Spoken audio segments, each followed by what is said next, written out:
Минасан коничва. За өнөөдөр хэдүүлээ N4 төвшний цуврал дүрм номер 2 буюу K-гийн нэрний нийтдээ 7 дүрм үзэх болно. Ингээд эхэлцгээе. Өнөөдөр хамгийн ихний дүрм болохоор K.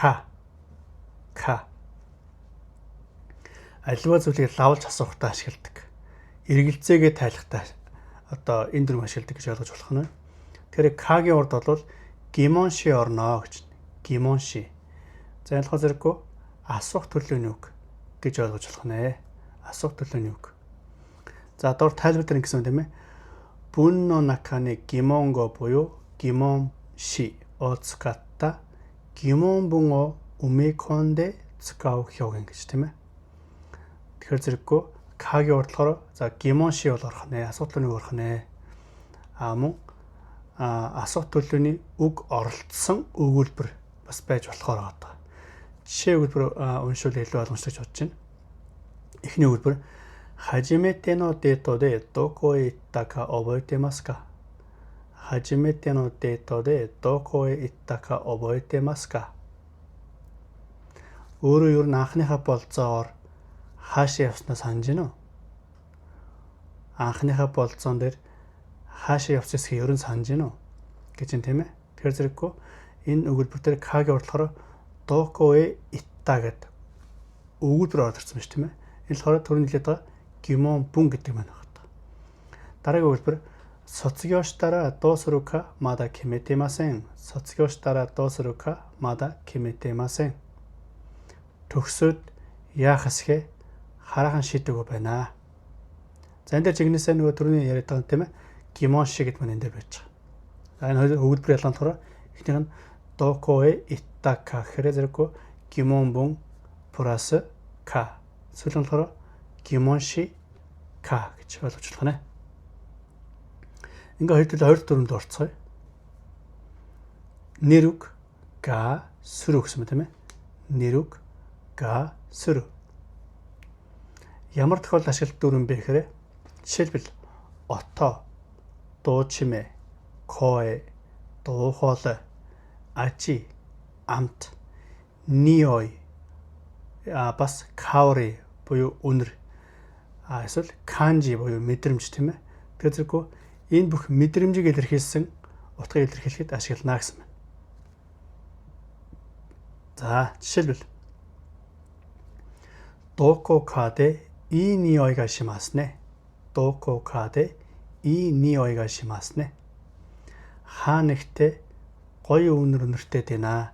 Хаа нэгтээс гоё үнэр гараад байна гэж тийм ээ. Тэгэхээр ниой гэдэг бол өөрөө үнэр. Энэ дээр энэ үгэн дээр га шимээ зарч хазаргүй үнэртэйд байна. Үнэр гараад байна буюу үүлэг боловч тийм ээ. За дараах нь коно аме ва ринго но ажи га шимас. Коно аме ва ринго но ажи га шимас. Энэ чихэр алимны амттай юм байна. Энэ чихэрнээс алимны амт мэдрэгдээд байна гэж орчуулж болохоор байна. За дараагийн дүрмлүүдэл орцгоё. Дараагийн дүрм К-тока. К-тока. За түрүүчийн К гэдэг дүрм үтсэн шүү дээ. Эхний хамгийн дүрм. Тэгэхээр тэрнтэй жоо ойролцоо байгаа даа. Гэхдээ нэг ялгаа бий. Аль нь эргэлзээг тайлж байгаа утгатай боловч энэ К-токагийн урд болохоор зэрэггүй түрүүний яриаца асуух төлөвний үг бол орохгүй гэж байгаа. Орохгүй. Тэргээр ялгаатай шүү. За эхний жишээлбэл 学校を卒業したら国へ帰るかどうかまだ決めてません. 学校を卒業したら国へ帰るかどうかまだ決めてません. Сургуулаа төгсчөөд эх орондоо буцах хэсгээ хараахан шийдэггүй байгаа. За түрүүний К шиг нөгөө нэг доко гэдэг ч юм уу те. Доос руу өдр ороогүй. Дараагийн өгүүлбэр мачигаи най каどうかもう一度確認してください. 間違いがないかどうかもう一度確認してください. Алдаа байна уу байхгүй гэдгийг тийм ээ. Алдаа байгаа эсхийг байхгүй эсхийг та дахиад шалгаад өгөөч гэсэн утгаар хэлж байгаа юм байна. Дараагийн дүрмлүүдэл орцгоё.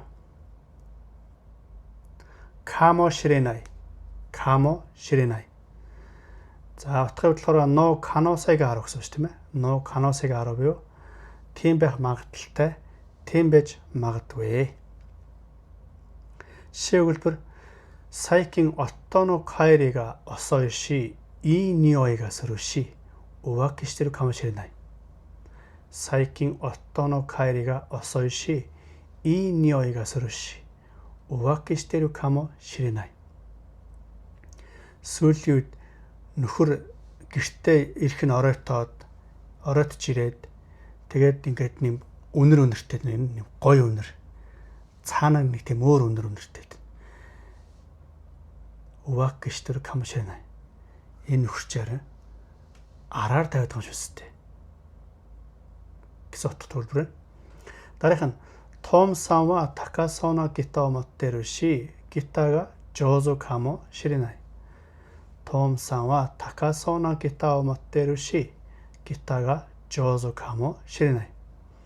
Том сан нэлээ үнэтэй байрын гитартай юм биш үү? Тэгэхээр бодвол одоо гитар тоглохдоо сайн байлгүй дээ. Гитар сайн тоглодог гэж магадгүй. За хэдүүлээ дараагийн өгүүлбэр лүгэ. Дараагийн дүрмлэг орцгоё.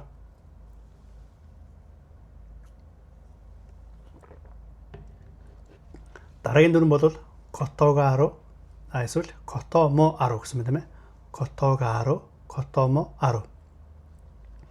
Утгыг ицумо диванай га токидоки сөрөв. Ицумо диванай га токидоки сөрөв буюу үргэлж биш боловч заримдаа тэгдэг, ингэдэг гэж орчуулж болохоор жишээ өгүүлбэр.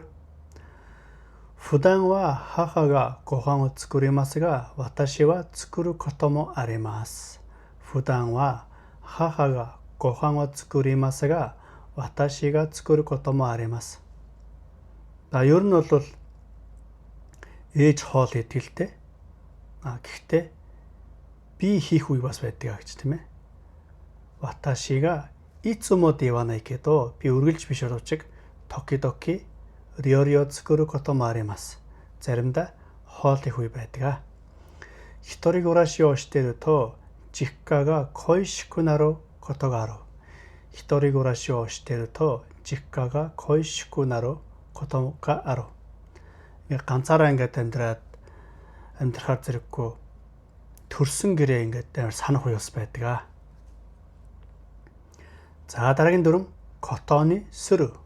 Котоны сүрү. Утгыг сүрүтө кимэр гэсэн үү?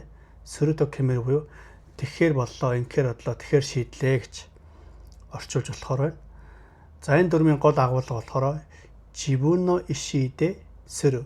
Шинай то кимета кото юу токницка буюу өөрийнхөө одоо хүсэл сонирхлоор тийм ээ тэгэхээр болсон эсвэл тэхгүй байхаар шийдсэн гэсэн шийдрээ өөрөө гаргасаа гэсэн хэлж байгаа юм байна. За жишээг хэлбэрлэлд орцгоё. 頭が痛いので今日は早く寝ることにします。頭が痛いので今日は早く寝ることにします. Толгой өвдөд байгаа болохоор өнөөдөр эртхэн унтахаар шийдсэн. Толгой өвдөд байгаа учраас өнөөдөр эртхэн унтнаа. Энэ өөрөө шийдсэн байна шүү тийм ээ. 自分の会社を作るために12月で会社を辞めることにしました。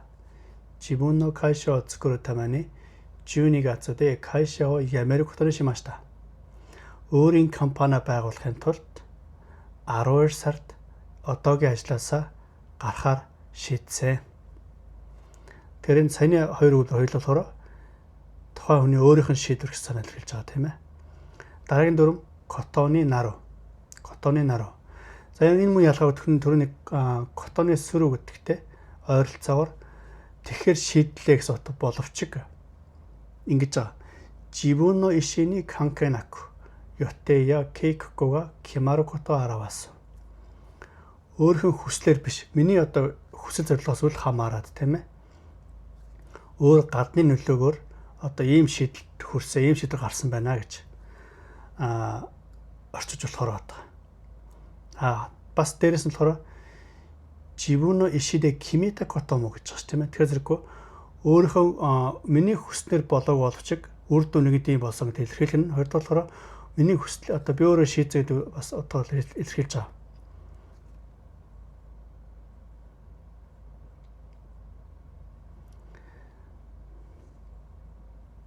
За тэгэхээр зэрэггүй жишээ хэлбэр Оякара куnie кайте курю ni iware raigetsu kairu koto ni narimashita. Oyaから国へ帰ってくるように言われ、来月帰ることになりました。Аав ээж маань юу ч хэлсэн гэхээр за миний хүүхд одоо наана одоо байгаа зүг үгүй одоо чи буцаад хүрээд ирээ эх орондоо ирээ гэж хэлсэн байж тийм ээ. Тийм учраас би райгиц эх сард нутгууцахаар болсон. 妻とは話し合いの待つ。離婚することになった。妻とは話し合いの待つ。離婚することになった. Эхнэртэйгээ сайтар ярилцсны эцэст бид хоёр салахаар боллоо гэж тийм ээ. Тэгэхээр энэ хоёр өгүүлбэрийг болохоор зэрэг түрүүний котоны сөрөг гэдэг чинь ялгаад нь болохоор яг үндэ би бас юу гэдэг тэгмээргүй байсан байж болно ш тийм ээ. Гэхдээ яалч ингээд үр дүнгээ болохоор юу гэдэг тэгэхээр аргагүй болчих юм уу? Миний зөвхөн хүслээр биш бас өөр гадны нөлөөтэйгээр ийм үр дүнд хүрлээх санал хэлж байгаа. Энэгээр ялгаатай байх нэ гэж ойлгож болох нэ. За ингээд хэдүүлээ өнөөдөр нийтдээ энэ дөрөв түвшний нийтдээ 7 дүрм үзлээ. Дараагийн бичлэгээр эргэн уулзлаа түрүү өртөө анхаарал тавьсанд баярлалаа.